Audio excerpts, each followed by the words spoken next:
Welcome to the Boone County History and Culture Center's Meet the Author program. I'm David Weber. I'm looking forward to meeting in person on the third Saturday of every month, 10:30 at the center, just as soon as COVID-19 leaves us alone. Until then, we will be presenting a Zoom interview each month. I suppose there are advantages in using this technology in that the interviews will stay available on YouTube for the foreseeable future, maybe forever. I want to thank our sponsors, Simmons Bank, and the staff of the History and Culture Center for making this interview possible.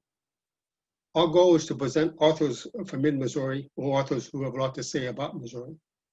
If you have suggestions of authors we should consider, please contact me via the History and Culture Center or use an email. Today, our guest is John Drake Robinson, who is both from mid-Missouri and has a lot to say about Missouri. He also has 3 books based on his travels around the state. Welcome, John. Thank you for making time for us. Good to be with you. You should all know that I met John back in the 1990s at the state capitol when he worked for, I think, the Department of Tourism. Tourism. Before that, I was chief of staff for Lieutenant Governor Roger Wilson, and then Lieutenant Governor Joe Maxwell as well. Yeah. And he's the son of one of my favorite people. He's the son of all of Missouri, I would say. B.W. Robinson, who was a school superintendent, and then became a Senate door person, a doorman. Doorkeeper. And a doorkeeper, and I took down lots of students who he took time to talk to and explain the workings of the center. So he really has John has the same people skills as his father did. I just finished the third of the, I guess, trilogy, Souls Along the Road. And John, I appreciate your wit and observations. How did you get started in this project? You know, I didn't wake up one day and decide that I was going to drive every mile of every road in Missouri. It's something that evolved over time. But what happened is that back in the 90s, I thought I had been a lot of places. I had jobs that I traveled, and I thought that I had covered all parts of Missouri. So I got out a map, and this is the map showing, I traced the roads that I had traveled. This is the map, and if you state highway map, yeah, state highway map. But if you notice the blue lines, I hadn't traveled near as many places as I thought. So I simply kept a map in the passenger seat of my car, and when I would drive, and this actually predates when I was director of tourism, because I bought my car in 1999, and that really is the time when I started keeping track. But if I was driving from Columbia to Springfield or to St. Joe, I wouldn't take I-70, and I wouldn't take Highway 54 if I could keep from it. I would take alternate routes or back roads and just mark them off my map. I had no idea that I was going to write stories or books. I certainly kept logs, and as a matter of fact, I have 40 of these steno notebooks with scribbles, some scribbled at 60 miles an hour, just to try to remember something about what I had just seen so that I could write about it when I got home. So this all kind of, it was a primordial soup, if you will, of driving and visits and disjointed stories that eventually in the early 2000s, I became serious about driving every mile of every road in Missouri. And it's not unlike, we all have obsessions, or we know people who are obsessive compulsive. That was kind of my obsession, was that I had heard enough people say when they looked at my empty maps that you'll never drive every mile of every road on your state map. Well, that was enough impetus to me to get it done. And it took really from 1999, which is basically the beginning when I bought my car. It took me 13 years to complete that project. And the first book came out in 2012. So it was a long process. It wasn't like some of the other famous road trip people that we're all familiar with. For example, our hometown favorite, William Lee Steed Moon, Bill Trogdon. He took off and did a linear journey around the United States. My approach to covering Missouri was more like mowing a 68,000 square mile lawn. So a different approach. Zigzagging and going over the same roads twice. Oh, 3 and 4 times. Yeah. So I've seen different estimates, but you've gone almost 300,000 miles. Well, this car... the Pontiac, which I bought in 1999, it traveled with me on every mile of this journey. Right now, as it sits in my in front of my house, it has 308,000 miles on it. So obviously not all of that was in driving this. There was some commuter miles involved going back and forth to work. And this was a Pontiac Sunfire. Sunfire, yes. And you gave it a name. Eryphnus Caitnob. Eryphnus Caitnob. Yeah. And well, tell us about, you sort of have a personal relationship with Eryphnus. She's on this journey. Yeah, here's the other issue I had, David, in presenting my stories. As I would drive around Missouri in really a rather haphazard fashion, if you will, the stories were disjointed. They're really, I had to figure out a way to string them together, if you will, so that they made sense in a logical progression. So one of the things I realized early on is that people would get really tired of an author starting every paragraph with, I went here and I did this and I saw that. I realized that I needed a companion. Well, what better companion than the horse I was riding?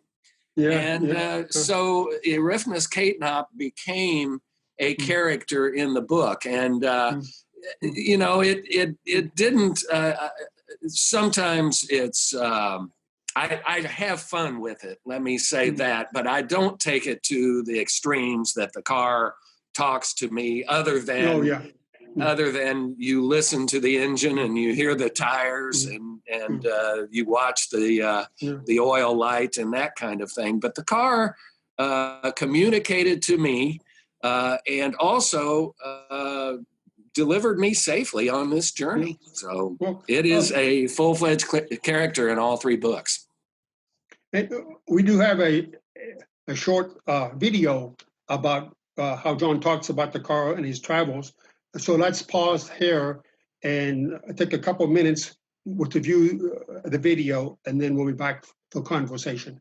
I'm John Robinson, and I've driven every mile of every road on Missouri's highway map. Come along for the ride.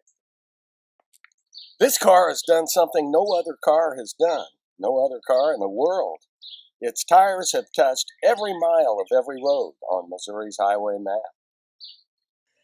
So come along for the ride. I'll show you a slideshow and tell you a little bit about why I did this. Along the way, my car and I uncovered thousands of stories and wrote a few hundred of them in 3 books. Some stories you may have heard, most I'll bet you haven't. So how did this happen? Like many of you, I got tired of the cardboard sameness of interstate highways. So my car and I took the back roads, where the journey becomes the story. Together on Missouri's back roads, we've been on a 307,000-mile journey to discover the real America beyond the interstate. Real people, obscure places, forgotten stories. Along the roadsides, we found graveyards and gravy, history and culture, and tales that shout out from America's flyover country. We've dodged rabbits and turtles, texters and drunks. We've slid sideways in sleet, jumped curbs and low-water crossings.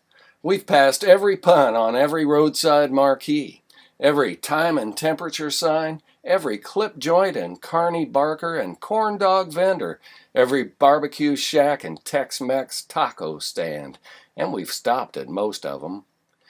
My car has a salvage title, so she's worthless to anybody but me. But I wouldn't part with her. In this throwaway society, she's a keeper. Not everybody thinks so. My wife Cheryl just traded for a newer model. Nice car. But no car, not Lexus or Mercedes or Cadillac, can compare to my Pontiac. That's because mine is the greatest Pontiac ever. It's no idle boast. Racking up more miles on her odometer than the distance to the moon, my 1999 Pontiac Sunfire became my Trigger and Lassie and Old Faithful all rolled into one. Her sleek lines suggest roadster, and she handles through twists and turns like a dancer. She understands her owner's commands as I work through her 5-speed manual transmission to reach her comfort zone. But none of that makes her the greatest Pontiac ever. This car has driven every mile of every road on Missouri's highway map. In the history of civilization, so far as I can tell, no other car has ever completed such a feat. I never really planned to do such a thing, but in jobs that required constant traveling, I quickly tired of seeing the same old scenery along the interstates. So I started taking the back roads, and I kept track, wearing out a half-dozen state highway maps. With little planning, the car and I began a string of shortcuts that lasted beyond a dozen years. A journey that left our tire tracks along every inch of state-maintained pavement. That includes every county road from AA to ZZ. I enjoyed the details of Missouri geography, but as you might expect, I really appreciated the history. Of course. I could probably give you 10 examples, but 2 that I specifically remember is very early in the first book, the road trip into America's hidden heart. You talk about Father Tolton, who the high school here in Columbia is named after. I didn't know anything about him until I read your book. And then the second one was that Taney County is in southwest Missouri, is named after a Chief Justice of the Supreme Court that decided Dred Scott versus Sanford. So Right. I'm curious, did you know about those details like that before you started your journey, or did you discover these along the way? As you can imagine, and being a historian, the answer is not cut and dried. The Taney County example, of course, I was driving into Taney County and driving around looking at all of these wonderful names, Blue Eye and just wonderful community names. But I also was curious about how the county got its name. Obviously, we have 114 counties in the city of St. Louis that have been named after 114 different individuals, basically. And Taney, I wasn't sure of. So Of course, I had been in Taney County in my travels, especially with tourism, was down there dozens of times in finishing driving the roads. But I came back at one point and just Googled the name Taney, and that's where I discovered the story that Judge Taney, who actually married the sister of Francis Scott Key, but he became a Chief Justice under President Andrew Jackson. And in 1857, he delivered the majority opinion on the Supreme Court that Dred Scott was not a citizen of the United States and therefore had no standing to bring his lawsuit for freedom.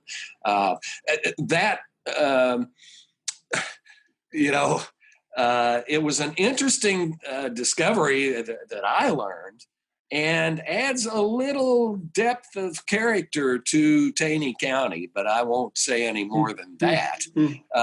Now, as far as Father Tolton, that was a wonderful discovery, but it all emanated because this is a little Catholic church in North Missouri, St. Peter's Catholic Church, and it's St. Joseph Cemetery, where my great-grandfather is buried.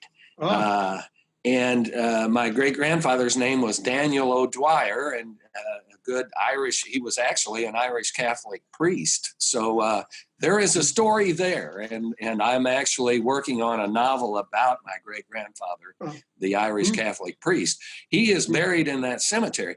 So I had been there before with my family.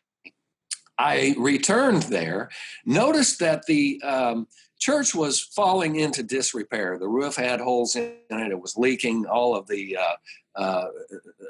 furniture in the interior was being ruined, and it was just falling into disrepair. Now, this church was built in 1861 at the time that Augustine Tolton would have been a young slave child playing perhaps even with Sam Clemens, who lived in Florida, which was nearby. I don't know that, but in my mind, I like to think that maybe they knew each other. Anyway, I spoke to a group in St. Louis, a history group who was interested in reviving African American and Native American history in Missouri. And at this time, I was director of tourism. And I said, maybe how many people know about Father Augustine Tolton, the first Roman Catholic, African American Roman Catholic priest in the United States? Nobody knew about Father Tolton, but there was one lady in the audience. Her name is Gwendolyn Krim, and she worked for the St. Louis Diocese, and she was so taken with that story that she arranged for the diocese to send scout troops, and she brought these kids to clean up the churchyard. There is a specific part of the graveyard that has a mass grave where it is suspected that many slaves died in a smallpox epidemic or a typhoid outbreak. At any rate, they came and kind of dusted off the church, if you will. Then the diocese really got behind it and put a new roof on the church, stabilized it, and even the Jefferson City Diocese then, because it is within the Jeff City Diocese, Father Gatos came and said Mass in the church. And so it was revived from almost bulldozed to now a relic. And it's something that I'm very proud to have played a very small part in that. After that, the Columbia school, the Catholic high school, was established, and lo and behold, the folks in Columbia, in their wisdom, named it after this very deserving person who may be a saint one day. Soon, I think. Yeah. Yeah. Yes. So that reminds me of another cemetery discovery that you made. I think maybe New Franklin, the father of the Missouri Waltz. Yes. Yeah. Tell us about that. And were cemeteries, I mean, though good markers of history, were they surprisingly useful to you? Oh, absolutely. I got my inspiration from many cemeteries throughout Missouri, and my books are sprinkled with the highlight stories of some of the things that I uncovered. And the one in particular that you're talking about is outside of New Franklin, Missouri, off of Highway 5, is a cemetery that there was a sign that says, well, actually, I had heard the story about Jelly Settle. Jelly was his nickname, obviously, but he was a piano player around the turn of the century and into the early teens, and would play piano, ragtime, if you will, in Moberly and Boonville and Columbia, around the area.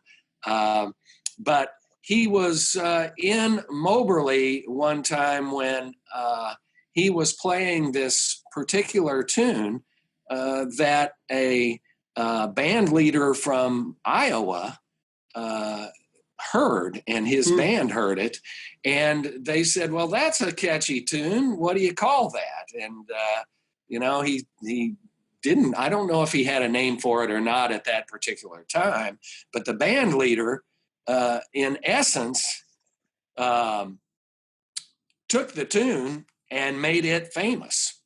And gave it the name, the Missouri Waltz. In the history books of Missouri up until, and this is folklore, that Jelly Settle was the one who really brought the tune to prominence. There is some question as to whether the tune actually existed before that. It was part of African-American music, but Jelly Settle certainly had polished it to something that he enjoyed, or brought forth, and people enjoyed his rendition of it. Then it was basically appropriated, if you will, by the band leader from Iowa, who got credit for writing the music, not the words, but the music of the Missouri Waltz. It wasn't until later, and until I actually challenged the Secretary of State's rendition of the story, which gave this Iowa band leader credit. And I said, you need to look into this, and I had done the research, and it is in my third book, saying that really it was Jelly Settle who brought this song to prominence and should be at least given credit posthumously. So anyway. And I think so far we've mostly talked about what I would call outstate Missouri. But one thing I appreciated about your books is not only that you cover all of the state, but you do have a good bit about St. Louis and Kansas City, Jackson County, and of course Independence and Truman. Sure. And one little tidbit, let me ask you about this one too. You mentioned that he used to hide out on what I would call the grease rack in a mechanic's garage to hide from the press and from Bess. Is that new, or how did you find out? How did you learn about that? You know, that story came to me. You had mentioned that my father was an educator. That story came from a former superintendent of schools of the Independent Oh, School District. oh, And huh. it wasn't even from him that I heard the story. It was from somebody, a friend of mine, uh, who had heard him tell that story. Yeah, And it was such a compelling story. yeah. There are wonderful stories about Harry Truman walking around the neighborhood, obviously, after his days as president in his retirement. And that one in particular, the fact that he knew how to escape. He was such a voracious reader. He read everything he got his hands on. And uh, you could imagine that being the former leader of the free world living in Independence, Missouri, that he wouldn't have a lot of time to himself. It wasn't just Bess that was uh, giving him marching orders. There were a lot of people that would interrupt his day. So he would go down to the gas station, and they had that couple of, I think it was a 2-car bay station, Yeah. but when the mechanics would see him coming, they'd know what was going on, and they'd bring a car down that they were working on, and he'd get in and shut the door and say, "Lift me up, boys," and they'd lift him up, and while they were working on the car, he would read away.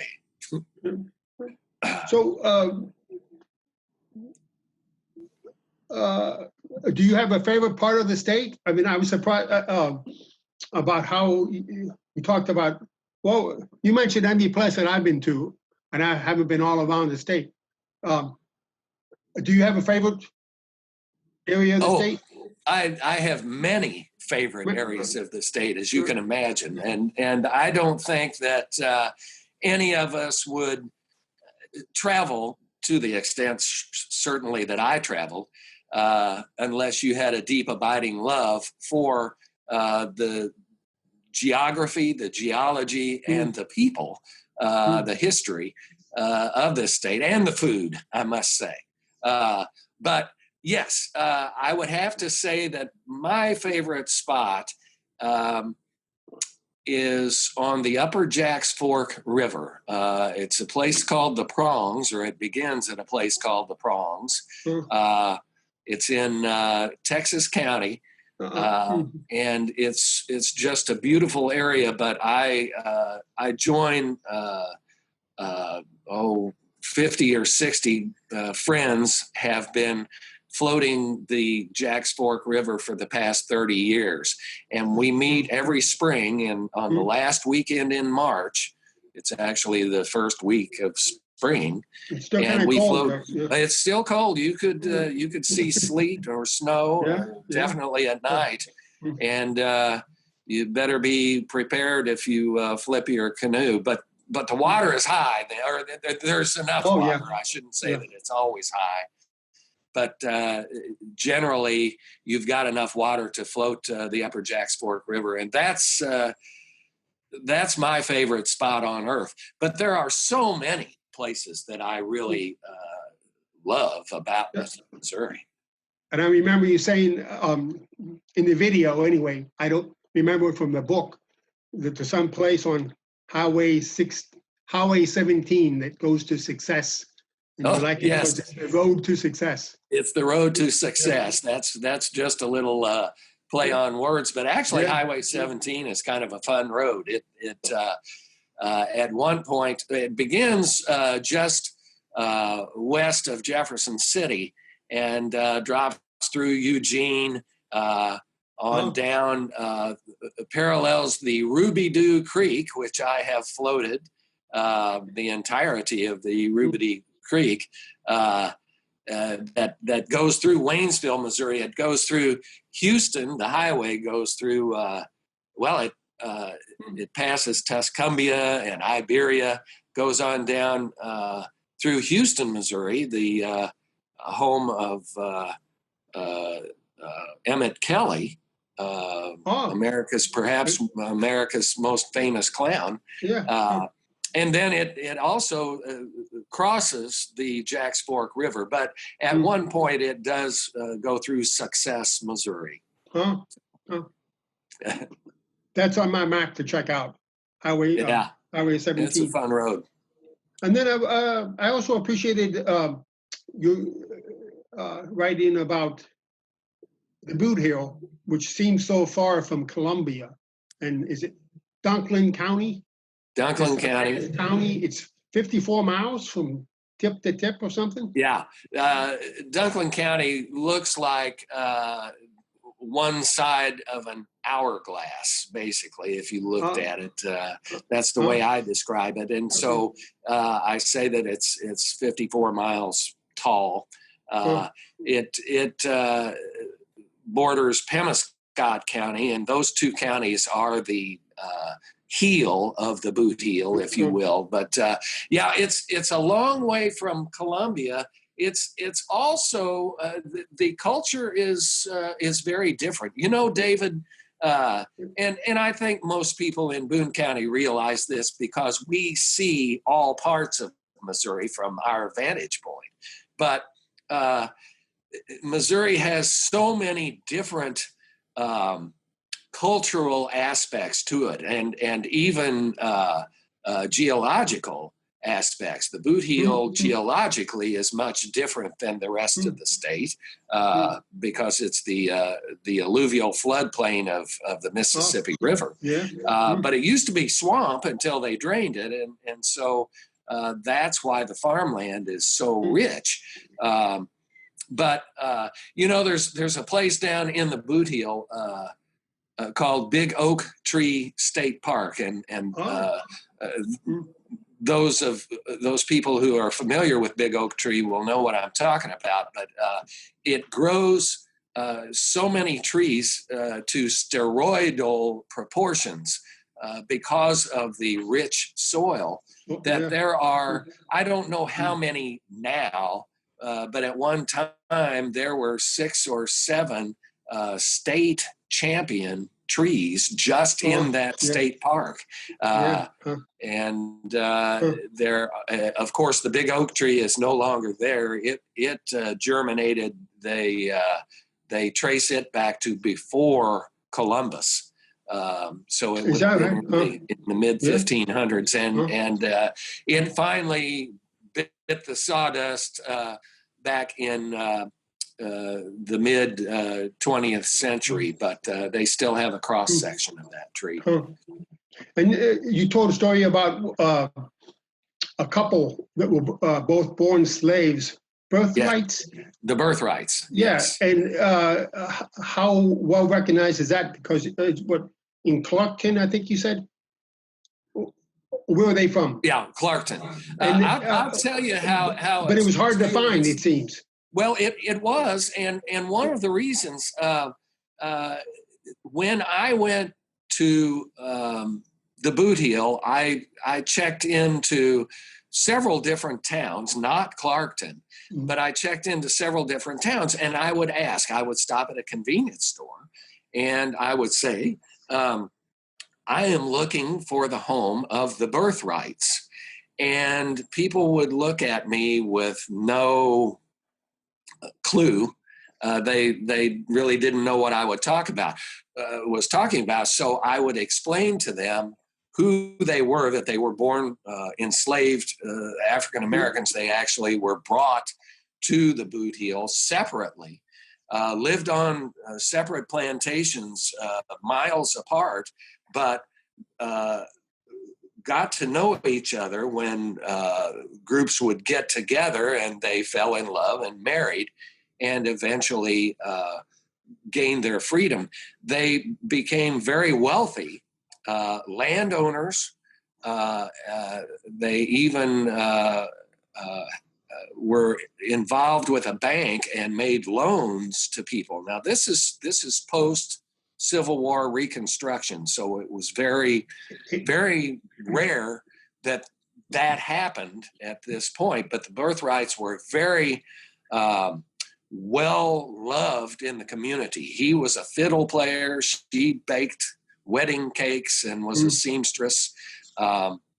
And they ended up giving a lot of their money to Stillman College in Alabama. Yeah. And there are parts, there is at least one building, I think a multi-purpose building, that is named after them in that college. So, but that's a story I had heard. And the way I found out about that, go back to that meeting I was talking about in St. Louis, where I was speaking to the group about African American history in Missouri and Native American history. And one lady came up to me afterwards, a friend of mine, and said, "Are you familiar with the birthrights?" And I said, "No." So she told me the story. That's what compelled me to find it. But when I did, it was interesting, and this is just another cultural thing that happened. When I was trying to find their home, when I would go in and explain who they were to a white proprietor of a